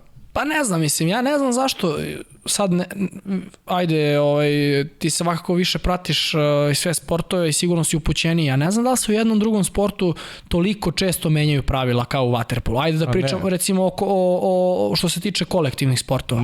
Ne, definitivno. Ja sad ne znam, ja stičem utisak da vaterpolo pokušava da se popularizuje na taj način što se kao stalno menjaju neka pravila, da ja mislim da je to potpuno bespredmetno, mislim, ne treba uopšte menjati pravila da bi neki sport bio popularniji. Po mom mišljenju ova prethodna pravila koja su postojala su bila sasvim zadovoljavajuće. Sad ne znam šta će novo da bude, verovatno će neke nove promene biti, ko zna. A koje je tvoje mišljenje o ovom VAR sistemu? Ja da budem iskren, još nisam odigrao ni jednu utakmicu gde je bio upotrebljen taj VAR sistem, ali mislim, ako su svi sportovi to uveli, zašto i mi ne bismo uveli? Nismo mi jedini pametni da ne uvedemo, a svi su drugi uveli, tako da mislim da to može da doprinese, regularnosti u nekim momentima, tako da nemam ništa protiv toga. Za malo da ne bude toga u Tokiju. To je posebna priča, da. Ali jedino šta je, eto recimo meni kao vaterpolisti je nejasno kako se dolazi do toga da se konsultuje VAR. Pošto znam da je recimo u tenisu i odbojci treneri su ti koji zatraže za određenu situaciju VAR. Tako i treba da bi. Tako i u hokeju na ledu isto. Ne znam kako u vaterpolu to nije slučaj. Znači opet se ostavlja sudiji slobodan izbor da li će on neku situaciju da prekontroliše ili neće. Koliko ja znam. I da, koliko znam, to se ne prikaže nama gledalcima, to vraćanje. I to isto, samo oni pogledaju i onda se donese ta odluka. Evo, protiv Španije smo videli jako lepo da ono prosto... Da. Sad ima tu, za tu utakmicu sa Španijom, sad smo baš nešto u Podgorici, je bila priča oko toga da, valjda ne znam, gleda se kako je stativa, pa se gleda neka prva linija stative, nešto, ono kako je debljina stative, pa ako je ovamo gol, a ovo je stativa, da se gleda ova prva linija ovde. Pa onda kao ako lopta samo tu liniju pređe, ne mora ovu da pređe, onda je gol, ali mislim... Ne znam, prilično ne. Ali lopta cijelim obimom treba preći. Ako je prešla cijelim obimom u prvu stativu... Da li cijelim obimom ili 2/3 ili mislim, opet ne znam. Eto, ja koji igram vaterpolo ne znam do detalja svako pravilo. Da. I verujem ni ostali, ne znam. Dobro, mi imamo u planu svakako da dovedemo nekog sudiju, pa biće prilike mada verovatno ima razlike i među njima. Opet, koliko ćemo uspeti da razjasnimo neke stvari, pa ne bi smelo, ali... Sljedeće pitanje, bio je juniorski prvak sveta, pa kako se seća tog takmičenja u Kazahstanu 2015. godine? Da, lepe uspomene. Da, to je sa mojom generacijom. Da, do 20 godina. Tada se recimo, idealno nadovezujemo se idealno na temu pravila, jer mi smo to prvenstvo igrali po eksperimentalnim pravilima, gde je tim činilo 11 igrača, uz obavezu da u timu bude 9 igrača i 2 golmana. A 5 igrača i golman u polju sa manjim loptama, ovim ženskim loptama, i da je teren bio kraći 5 metara. Meni je to takmičenje stvarno u najlepšem sećanju, gde smo mi potvrdili, mi smo godinu dana pre toga osvojili do 19 godina evropsko prvenstvo po starim pravilima i onda smo po tim eksperimentalnim pravilima osvojili svetsko prvenstvo, gde smo stvarno za tu generaciju pokazali jednu dominaciju vezavši evropsko i svetsko zlato, i što je meni posebno bilo drago što smo pokazali da smo za tu generaciju i po eksperimentalnim pravilima bili najbolji, a čak smo recimo imali peh da Raša Drašović je to takmičenje celo bio van ekipe, imao je neki virus i bio je u hotelu na infuziji, bio je čak i u bolnici, gde smo mi praktično osvojili svetsko prvenstvo sa 8 igrača i 2 golmana, gde smo imali 3 zamene na klupi, gde smo neke utakmice u grupi su čak i neki drugi bili bolesni, pa igralo po 6-7 igrača. Tako da stvarno smo pokazali da smo za tu generaciju bili najbolji. Da, tu viš kako generacija koja je Zvezda se ugasila, Partizan, morali ste svi da odete i evo kako ste se okupili sada i polako vi sad treba da preuzmete štafetnu palicu kada govorimo o nekoj budućnosti, ajde da kažem.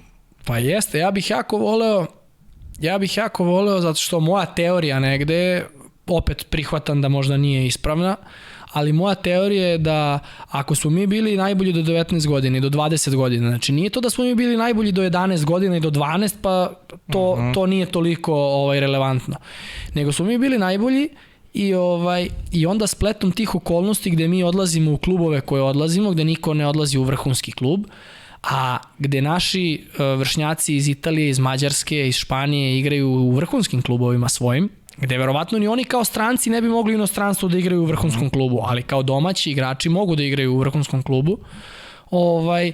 Oni onda ulaze u A reprezentaciju i osvajaju neke medalje i negde eto, ja sam ubeđen da to možemo i mi, to mi je još jedan motiv, onako, zaista bih baš ispunjen bio da neki od nas koji smo deo te generacije tu, ajde da kažem, dominaciju u juniorskom vaterpolu potvrdimo i u seniorskom. Držim vam figi. Kad kažem dominaciju, izvinjam se, kad kažem dominaciju, ajde možda je to teško, prejaka reč, ne mislim dominaciju, nego eto uspeh, taj uspeh iz mlađih dana da potvrdimo na seniorskom nivou. Osim što je profesionalni sportista, poput mnogih vaterpolista nije zapustio obrazovanje, što je za svaku pohvalu. Student je pravnog fakulteta, kako se opredelio baš za ovaj fakultet i odmah sledeće pitanje je kako se nosiš sa obavezama i usklađuješ ih. Da, pa pravo sam počeo da studiram opet zbog vaterpola, zato što to je bio moment, ja sam upisivao fakultet, tad sam već postao standardni u prvom timu i onda sam morao da izaberem nešto što bih mogao da studiram, da nije obavezno prisustvo nastavi. Moja neka želja je bila negde možda čak i stomatologija, ali to je isključivalo profesionalno bavljanje vaterpola. I onda sam se opredelio za pravni fakultet i nosim se, mislim, studiram studiozno. Što bi rekla moja majka, kaže, ti vrlo studiozno, to nećeš da proletiš kroz fakultet. Pa ide dosta sporije od moje generacije, ali šta da radim, neću odustati sigurno, kao i ni u čemu. Ja sve što počnem završim, tako da završit ću ga na kraju krajeva jednog dana kad završite neki fakultet, niko vas ne pita koliko ste studirali, nego znate ili ne znate da radite to. Evo, ovo moja mama isto da čuje, znači, ovo što je rekao, ima vremena. Kaži mami, znači mami sad govori da i ti studiraš studiju, kad te bude pitao. Nećemo na ovu temu, idemo odmah na sledeći. Ajde. Mada i sledeći se nadovezuje na fakultet, rekao je da sebe za 10 godina vidi kao uspešnog advokata i bivšeg vaterpolistu. Vidi li sebe i dalje u advokaturi ili je ipak promenio mišljenje i dobio želju da ostane u vaterpolu, bilo da prenosi znanje mlađima ili da bude funkcioner?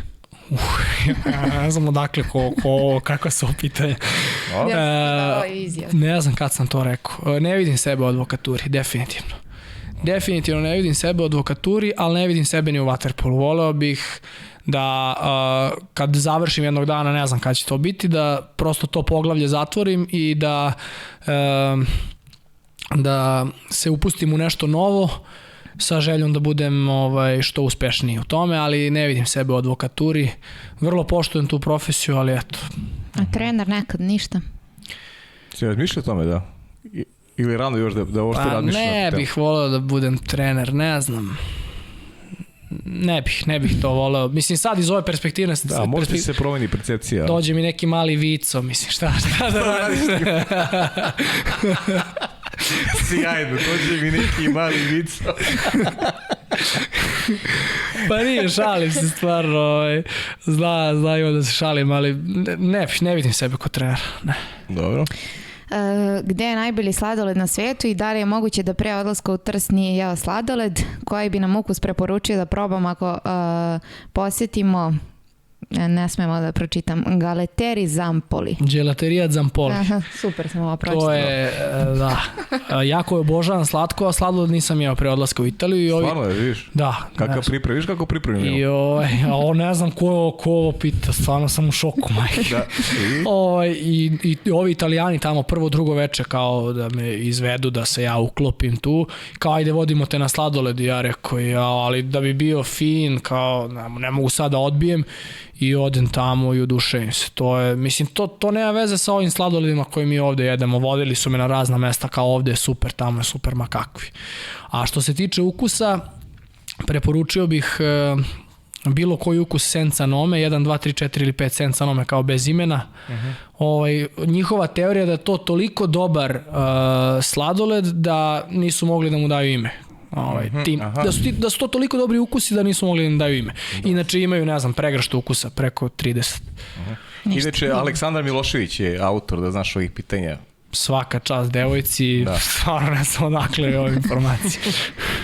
Prelažao je koronu i po njegovim rečima u tom periodu izolacije mu je bilo psihički jako teško. Kako je prevazišao taj period?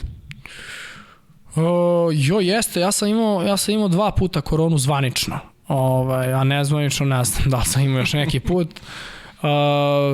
Bilo mi je teško to prvi put kad sam imao koronu, to je bilo neposredno nakon vanrednog stanja, gde smo mi praktično iz zatvaranja od 2-3 meseca sam ja dobio koronu i tada je važilo pravilo da morate da dobijete drugi negativni test da biste izašli napolje. Ja sam 38. dan dobio drugi negativni test. Znači ja sam 38 dana bio zatvoren, pritom jako se malo znalo o tome, ja sam bio u strahu da bilo koga ne zarazim, ja sam praktično bio u sobi, izlazio sam eventualno u dvorište i to je to. Ali mislim prebrodi, čovjek sve može da prebrodi, tako da i to.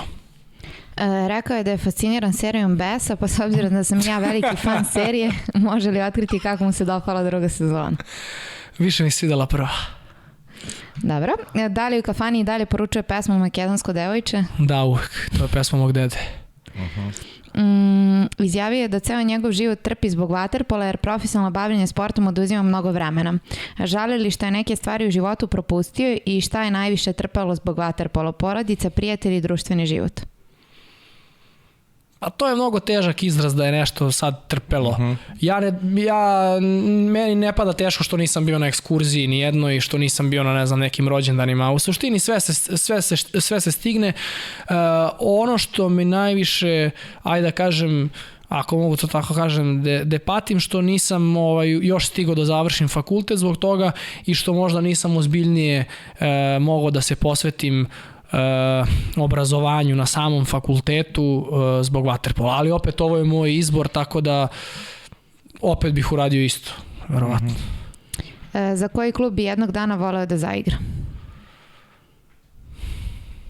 Pa ne znam. Možda Barcelonetu, mislim, plaža, tamo njihov bazen je na plaži, Španija, more. Eto, iz tog razloga, da. Šta bi poručio mlađima koji počinju da se bave vaterpolom, koji je njegov životni i sportski moto? Pa poručio bi im da se bave vaterpolom ako to stvarno vole, ali da nikako pored toga školu ne zapostave, zato što onda je taj vaterpolo može dosta da im doprinese, mogu preko toga da neku stipendiju dobiju, odu na školovanje. Tako da, eto, neka se bave onim što vole, ako vole vaterpolo, samo da ne zapostavljaju školu. Pitanja sad, mislim, da li je Miloš Šaki ili Saki? Ne, to je Saković. Aha. To je Saković. Dobro. Da li je istina da je za vreme korone napravio mini teretanu u dvorištu kući i vežbao? Jeste, sa komšijom, sa mojim prvim komšijom Milošem. Da, zove se isto kao Miloš Saković, pozdravljam ga i jeste, pa bilo nam je dosadno, nismo znali šta da radimo, nisam ja napravio teretanu da bi ja sad kao ostao u formi, vaterpolo, ne znam nešto, bio sam svestan da niko u svetu ne trenira, nego nismo znali šta ćemo više da radimo od sebe i onda je on imao neke tegove, kupili smo šipku i vežbali svaki dan, mir, tišina, mi u dvorištu, ne prolaze automobili, mi vežbali, ja se sa nostalgijom čak sećam toga, mislim, ali dobro, jeste istina, da. Super. Pera Katić, da li je pročitao knjigu koju sam mu preporučio, Mafija prvih 100 godina? George Karpoci, strašna knjiga, preporučujem svim vašim gledalcima. Vlada Omerta, Zakon ćutanja. Veliki pozdrav za Peru. Imam još pitanje od njega, da li prati fudbal i šta misli ko će osvojiti Ligu šampiona? Pa naravno, ja pratim samo fudbal i mislim da će veliki Real Madrid sa velikim Karimom Benzemom osvojiti. Kaže, ovo sve postavljam kao njegov budući kum, šta bi uradio da popularizuje vaterpolo? Prebacio bi da se igra leti. Isključivo leti da se igra i moje mišljenje je da bi to dovelo do popularizacije vaterpola. Svi pričate o tome i ja ne mogu da verujem zašto se to prosto ne dogodi. Mislim da sad ne razrađujemo ovde čitavu priču, ali suštinska stvar je da se igra tokom leta klubska sezona, a mislim da vrlo lako mogu da se upakuju i reprezentativna takmičenja, kad je svetsko prvenstvo može da se igra na južnoj polulopti, da bude leto i tamo, mislim. Evropsko prvenstvo pokazalo se do sad par puta da je uvek bilo uspešno kad se igralo u januaru gde je bilo, u Beogradu, u Budimpešti. Pa Eindhovenu je bilo isto. I u Eindhovenu isto super prošlo, tako da mislim da je to ključna stvar. Šta treba uraditi da vaterpolo postane globalni sport? To je opet nešto slično. Vaterpolo jeste globalni sport. Mislim, to je zabluda. To je zabluda. Vaterpolo je, ja mislim, sport koji se u Americi pored košarke najviše igra na koledžu. Sad, što oni posle ne postaju profesionalni igrači, to je druga stvar, ali vaterpolo jeste globalni sport, vaterpolo se igra svuda, pa svedoci smo da su naši ljudi selektori, eto Miloš je bio selektor Indonezije, Dejan Milaković je selektor Singapura, tako da se stvarno vaterpolo igra svuda. Sad, to isto, ajde, moram da kažem, da iskoristim priliku. Mi smo generalno u tom vaterpolu najbolji ili među najboljima i onda je nama kao da nam smeta što smo mi tu najbolji, možda da smo kao Singapur, možda bi na vaterpolu bio super onako. Živo Mislim, istina. to je sad kao da Amerikanci kažu mi smo najbolji u košarci, sad nećemo da igramo to, ili kao to je bez veze. Da kažu da košarka nije globalni sport. Da, nije globalni, to je bez veze, zato što, mislim, vi imate više svetskih prvaka različitih u vaterpolu nego u fudbalu i u košarci. Znaš, ja Šta košarka, mislim, uvek odu Amerikanci tamo, dobiju finale 30 razlike i to je super, a ovo nije super. Fudbal je kao najmasovniji sport. Ti imaš 5 zemalja koji su favoriti, koji uvek osvajaju titulu prvaka sveta u fudbalu. I nema 6, nema 7, nema, zna se kojih 5 zemalja i to je to. I to je to, mislim. Tako da ne treba mi nijednog trenutka da se poredimo i takmičimo sa fudbalom i košarkom, ali samo ja kažem, treba prebaciti da se igra leti i da se vidi kakve će biti posledice toga. I pitanje omiljeni gol? Omiljeni gol? Jedan imaš neki koji ti je onako ostao upečatljiv. Jest, za gol za pobedu u finalu svetskog prvenstva u Kazahstanu. Aha, a gol za pobedu si dao, da? Da. Vidiš, to nisam znao. Vidi da nema možda još nekih pitanja, ali u suštini... Ima pitanje, mora ti pitam, da li je tačno da te zovu debeli dečko? A ja zaobiđem to pitanje. Ne, slobodno. Pogađajte 3 put ko je tvorac nadimka. Vico. Normalno.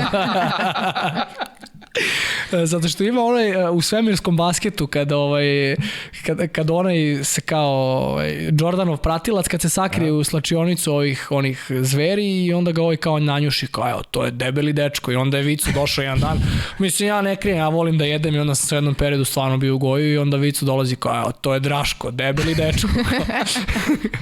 A pitate Miloš još nešto Saković. Kaže da li ga davanje golova čini srećnim i zašto da? Čini me srećnim. Volim da dam gol. Mislim šta, pa neću da se foliram, volim. To je ono što smo pričali, apropo šuta i onoga kako si gradio i da kažem neki karakter kroz tu neku sigurnost koju imaš prilikom šuta. To je stvarno primetno, to moram ti kažem. Da li ima nešto što te mi nismo pitali, a da bi ti istakao? Pa ne znam, mislim da sam sve pitali. I više nego što sam očekivao s ovim nekim pitanjem. Da ne zaboravimo, to sam zaboravio, to sam teo od početka pa sam odložio za kraj vezano za reprezentaciju. Tebi ovo nije prvo učešće u reprezentaciji sada Podgorica, imao si ranije nastupe i tako, pa ajde malo da se prisjetiš kad si prvi put pozvan, ko te je pozvao, za koju akciju, koliko si nastupa upisao do sada i malo da mi kažeš trenere koji su onako, koje ti negde najviše vrednuješ, mada si pričao kroz emisiju ko ti je sve pomogao kroz karijeru. Pričao sam, pa prvi nastup je bio baš posle tog svetskog prvenstva u Kazahstanu, bila je svetska liga na tašu sa Francuzima i tu je, ja mislim, 7 nas. Eto, to je, da kažem, to nas je Deki Savić, selektor, mogu da tako kažem, i nagradio za to svetsko zlato što smo eto, dobili priliku da svi zajedno debitujemo na tašu protiv Francuske, to je 2015. godina, tako da me Deki pozvao u reprezentaciju. On mi je bio selektor i u mlađim reprezentativnim kategorijama pre nego što je on postao selektor seniorske reprezentacije i sigurno jako puno uticao na mene. Pored njega Vladu sam već pomenuo koliko puta, u Partizanu Kole, svakako neverovatan doprinos. Bio je u Zvezdi Miloš na početku, koji mi je dao, da kažem, taj neki temelj. Pre njega Džale, gde sam ja više se igrao vaterpola. Uroš u Zvezdi, Stevanović. Koga bi još tu istakao? Mislim da se sad neko ne uvredi. Stvarno je bilo mnogo trenera koji su uticali. Eto, to je to, da sad ne nabrajam baš svakog pojedinačno. Pa ništa je kažem još pre nego što dođemo do ovog posljednjeg pitanja, ti si vezan ugovorim tako za Novi Beograd, pričao si ajde da neki planove praviš, samo ove kratkoročne planove koji su vezani za kraj sezone i ajde neka procena tvoja kako će se završiti tekuća ova klubska sezona. Da li očekuješ, da li možda Novi Beograd još 2 trofeja? Osvojili ste regionalnu ligu, što je zaista bio odličan rezultat i drugi srpski klub za redom koji je osvojio titulu u regionu, pokazatelj koliko se dobro vaterpolo igra igra u Srbiji, pa ajde neka procena, analiza onoga što nas čeka do kraja takmičarske godine. Pa da, analiza, eto, ide finalni deo prvenstva, gde ne treba ništa da krijemo. Ambicija nam je da uzmemo prvenstvo i mislim da za nas bi sve sem toga bilo neuspeh, stvarno. Tako da, eto, nadam se i verujem da ćemo u tome uspeti. Onda što se tiče Lige šampiona, opet, mislim, verujem da nijedna ekipa ne dolazi na Final 8 da izgubi, da svi dolaze tamo sa nekim ambicijama, mi igramo Final 8 kući, imamo ekipu kakvu imamo, prema tome mislim da treba jedini cilj, jedino treba da razmišljamo o tome da osvojimo tu Ligu šampiona i mislim da je to vrlo izvodljivo. Nadam se da će, eto, uz Božju pomoć da će se sve poklopiti i da ćemo doći do tog trofeja, a put kojim ćemo doći je manje bitan. Pa ništa, to je to. Naravno, za kraj uvek ostavljamo porodicu. Eto, i sam si istakao da su te roditelji odveli prvi put na bazen. Koliko su ti oni bili podrška i koliko ti je evo danas tvoja devojka podrška u svemu ovome? Pa, roditelji svakako najveća podrška. Porodica je nešto najznačajnije što čovjek može da ima i ja sam svojim roditeljima beskrajno zahvalan stvarno na svemu i neke sam stvari shvatio i postao im tek zahvalan kad sam otišao u inostranstvo, kad sam sam krenuo da živim. Tako da, eto, vrlo sam im zahvalan čitavoj mojoj porodici. Moram da pomenem moju tetku, koja je zaista podrška mog brata. Eto, nekada kad sam bio klinac i moja dvojica deda koji više nisu živi su me vodili i oni na treninge, tako da ne mogu ni to da zaboravim.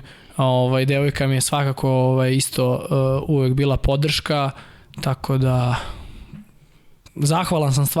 zahvalan sam Bogu na tome što imam takvu porodicu i mislim da ovo sve drugo je manje važno sprem toga. Sjajno, ja ću samo još jednu stvar, sad se sjetio da delimo istu strast, Hajduk Livan, srpski šampion. Ja kažem Hajduk Livan, evropski šampion.